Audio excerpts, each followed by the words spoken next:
Yemen में सक्रिय Houthi विद्रोहियों और इजराइल के बीच तनाव लगातार बढ़ता जा रहा है। इजरायली हवाई हमलों में हूती प्रशासन के शीर्ष नेताओं की हत्या के बाद विद्रोही संगठन ने बदला लेने की चेतावनी दी।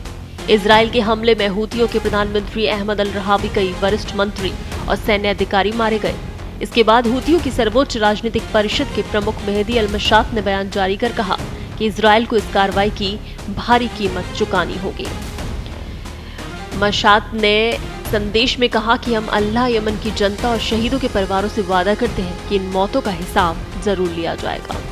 इजराइल में अब कोई सुरक्षित नहीं। वहां काम कर रही विदेशी कंपनियों को भी देर होने से पहले इजराइल छोड़ देना चाहिए। मशात के इस बयान के बाद स्थिति और अधिक गंभीर हो गई है। हूतियों की ओर से आरोप लगाया गया है कि यमन की राजधानी सना पर इजरायली वायुसेना ने गुरुवार को बड़ा हमला किया, जिसमें प्रधानमंत्री रहावी के साथ साथ कई वरिष्ठ मंत्री और सुरक्षा अधिकारी मारे गए। रहावी को सिर्फ 1 साल पहले प्रधानमंत्री बनाया गया था और उनकी मौत के बाद मोहम्मद मुफ्ता को नया प्रधानमंत्री नियुक्त किया गया। हालांकि ये स्पष्ट नहीं कि इजराइल के हमले में हूती रक्षा मंत्री भी मारे गए या नहीं। इजराइल ने शुक्रवार को हमले की पुष्टि करते हुए कहा था कि उसकी एयरफोर्स ने हूतियों के चीफ ऑफ स्टाफ, रक्षा मंत्री और अन्य शीर्ष अधिकारियों को निशाना बनाया।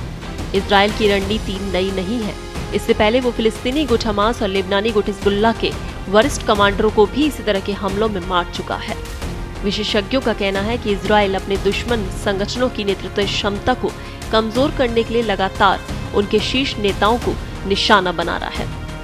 हूतियों और इजराइल के बीच संघर्ष अक्टूबर 2023 में गाजा युद्ध के साथ शुरू हुआ। गाजा पर इजराइल के हमलों के बाद हूतियों ने फिलिस्तीन के समर्थन में मोर्चा खोल दिया था। तब से अब तक हूती विद्रोही लाल सागर में इजरायली जहाजों पर हमले कर चुके हैं और कई बार इजराइल पर मिसाइल भी दागे हैं। जवाब में इजराइल ने यमन के विभिन्न हिस्सों में लगातार बमबारी की है। राजनीतिक विश्लेषकों का मानना है कि रहावी की हत्या के बाद यमन में सत्ता संतुलन और बिगड़ सकता है।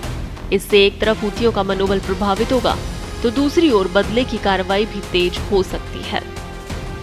मशात का बयान इसी गुस्से की झलक माना जा रहा है। इजराइल पहले से ही हमास और हिजबुल्लाह के हमलों से जूझ रहा है। ऐसे में अब हूतियों की बदले की चेतावनी उसके लिए नई चुनौती बन सकती है।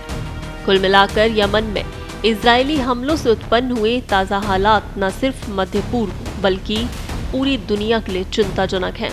यदि हूती विद्रोही अपनी धमकी पर अमल करते हैं तो ये संघर्ष और अधिक व्यापक रूप ले सकता है।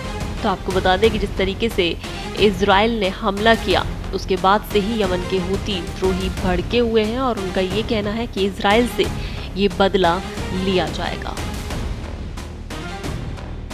देश दुनिया की ताजा खबरें और वीडियोस के लिए अभी डाउनलोड करें पत्रिका ऐप।